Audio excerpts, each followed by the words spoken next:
ఓం నమ శివాయ పరబ్రహ్మ పరమాత్మ మహాజగత్తి సతీ పరయ బ్రహ్మ హరిహరాయ త్రిగుణాత్మే సర్వగౌతిగామి దర్శ దత్తాత్రేయ సంతిని సిద్ధి కురు కురు కురు కురు స్వ కుర్రో కుర్రు కొండదేవత అంబ పలుకు జగదమ్మ పలుకు సమ్మక్క పలుకు సారలమ్మ పలుకు వనదేవత పలుకు జై కొండదేవతాయ నమః.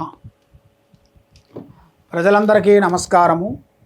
శ్రీ విశ్వవసునామ సంవత్సరం 2025 మే నెల మీనరాశి ఫలితాలు. ఈ మీనరాశిలో ఉండవలసిన వాళ్ళకి పూర్వాభాద్ర నక్షత్రము 1, 2, 3, 4 పాదములనగా, ఉత్తరాభాద నక్షత్రము 1, 2, 3, 4 పాదములనగా, రేవతి నక్షత్రము 1, 2, 3, 4 పాదములనగా కలిస్తేనే మీనరాశి ఫలితాలు. ఈ మీనరాశిలో అదృష్టము, ఆదాయము, కుటుంబము, స్థానబలము. ఆదాయం అనగా 5 ఖర్చు, 5 నష్టం. అంటే 5 సంపాదిస్తే 5 ఖర్చు అయిపోతుంటాయి.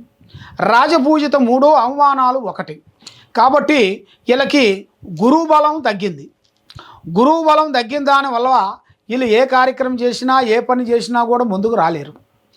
రావు బలము, కేతువు బలం వల్ల ఎన్నో రోజుల నుంచి రావాల్సిన పనులు, రాజకీయ నాయకుల్లో కానీ, ఉద్యోగంలో ఉండవలసిన వాళ్ళకి కానీ, వ్యాపార రంగంలో ఉండవలసిన వాళ్ళకి కానీ, విద్యార్థులకు కానీ మంచి విద్య, మంచి ఆలోచన ఈ నెలలో వీళ్ళకి 17వ తారీఖు నుంచి కొంత మార్పులు రాబోతున్నాయి. మరి వ్యాపారదారులకి, ఉద్యోగదారులకి కొన్ని అవకాశాలు, పెద్ద పెద్ద పనులు, పెద్ద పెద్ద కార్యక్రమాలు అభివృద్ధి అయ్యే మార్గాలు కూడా ఇలా జాతక యోగంలో ఉన్నాయి. మరి విదేశాల ప్రయాణాలు, అక్కడ పెద్ద పెద్ద విద్య, అక్కడ సెటిల్మెంట్ అయ్యే మార్గాలు కూడా ఇలా జాతక యోగంలో చాలా వరకు కనబడుతున్నాయి.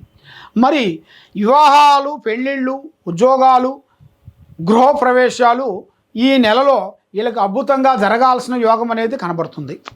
మరి ఆరోగ్యపరంగా ఆ భగవంతుడు ఇచ్చినంత వరకు ఆరోగ్యపరంగా విజయవంతంగా కనబడుతుంది. దాంట్లో ఎలాంటి ఇబ్బందులు ఏమి లేవు. మరి అవకాశాలు చూసుకుంటే గుర్తింపు అనేది వీళ్ళకి రావాల్సిన యోగం కూడా కొంచెం కనబడుతుంది. వైవాహిక జీవితంలో కూడా కొన్ని సమస్యలతో కొంచెం సతమతం అయిపోతుంటారు. కొన్ని సమస్యలతో సతమతమయ్యే వాళ్ళందరికీ వాళ్ళకి ఒక మంచి రోజు, మంచి అవకాశము రాబోతుంది. మరి కోర్టు సమస్యలు కానీ, భూమి సమస్యలు కానీ, కుటుంబంలో ఉండవలసిన అన్నదమ్ముల సమస్యలు కానీ, అక్కజల్లెల సమస్యలు కానీ, వాళ్ళ నుంచి మంచి అభివృద్ధిగా పొందాల్సిన యోగం కూడా అతి దగ్గరలోనే కనబడుతున్నాయి. మరి ముఖ్యంగా రైతులకి మరి ఎన్నో పంటలు వేసుకుంటూ ఎంతో కష్టపడుకుంటూ వస్తుంటారు. మరి వీళ్ళకి కొంత నష్టం అనేది కనబడుతుంది. అది వాతావరణం వలన, గాలి వలన, అగ్ని వలన, లేదు పంటలలో ఒక పురుగుల వలన, లేదు కీటకాల వలన, లేదు మనకి తుఫాను వలన కొన్ని సమస్యలు రాబోతున్నాయి. ఆ సమస్యలను కొంచెం ఆలోచించి మీరు ఏ కార్యక్రమం చేసినా ఆలోచించి మీరు సొంత డైరెక్షన్ కాకోకుండా దాంట్లో కొంచెం సీనియర్లను పట్టుకొని మీరు నడిచినట్టుగైతే దాంట్లో మీకు రైతులకి మంచి అవకాశాలు, మంచి విజయాలు, మంచి అభివృద్ధిగా పొందే మార్గాలు కూడా మీకు కనబడుతున్నాయి.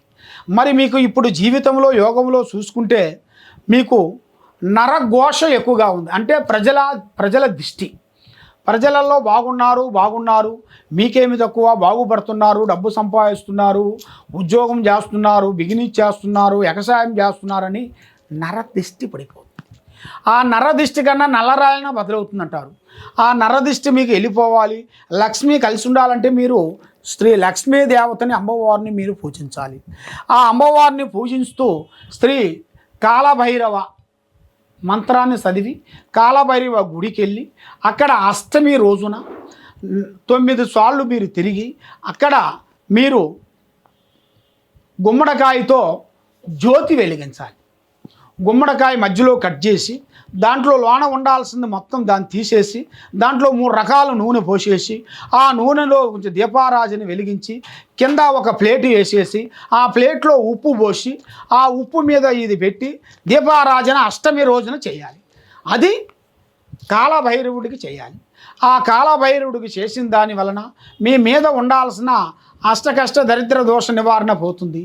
మరి దీంతో పాటు స్త్రీ సమ్మక్క సారలమ్మ, శ్రీ మేడారమ్మ అమ్మవారిని మీరు పూజించాలి. ఆ అమ్మవారిని మీరు పూజించినట్టుగైతే మీ మీద ఉండాల్సిన ఎలాంటి దోషాలు కానీ, ఎలాంటి దిష్టి కానీ పోతుంది. అది మేడారంలో శ్రీ మాఘశుద్ధి పౌర్ణమి రోజున సమ్మక్క సారలమ్మ అమ్మవారిని శ్రీ శిలకలగుట్ట దగ్గర అమ్మవారి దగ్గర నుంచి కుంకుమ వరణి తీసుకొని వచ్చి ఆ రోజున అమ్మవారిని గద్దెల మీద పెడతాం. ఆ గద్దెల మీద పెట్టిన దాని వలన అక్కడ కొన్ని కోట్ల జనం వస్తుంటారు.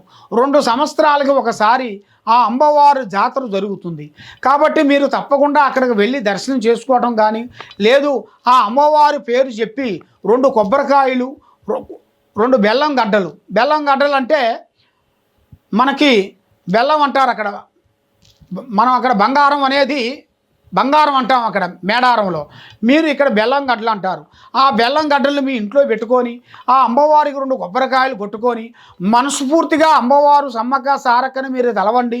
తప్పకుండా మీరు అనుకున్న ఉద్యోగం, అనుకున్న పనులు, చేసే కార్యక్రమం 100% మీకు విజయవంతం అనేది అవుతుంది.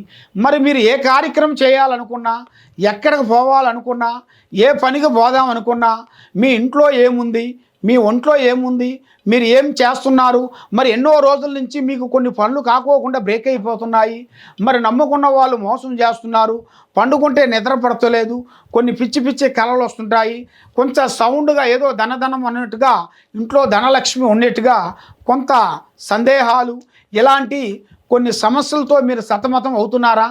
మీ గురించి ఎలాంటి సమస్య ఉన్నా దానికంటూ ఒక పరిష్కారం దొరుకుతుంది. ఈ కింద ఉండాల్సిన నెంబర్కి మాకు సంప్రదించినట్లయితే నీ పేరుని బట్టి, మీ సమయాన్ని బట్టి ఎలా ఉంది ఏమిటనేది అన్నీ చూసి చెప్పగలుగుతాము. సరియో జనా సుఖినో భవంతు. ఓం నమః శివాయ నమః శివాయ నమః శివాయ నమః.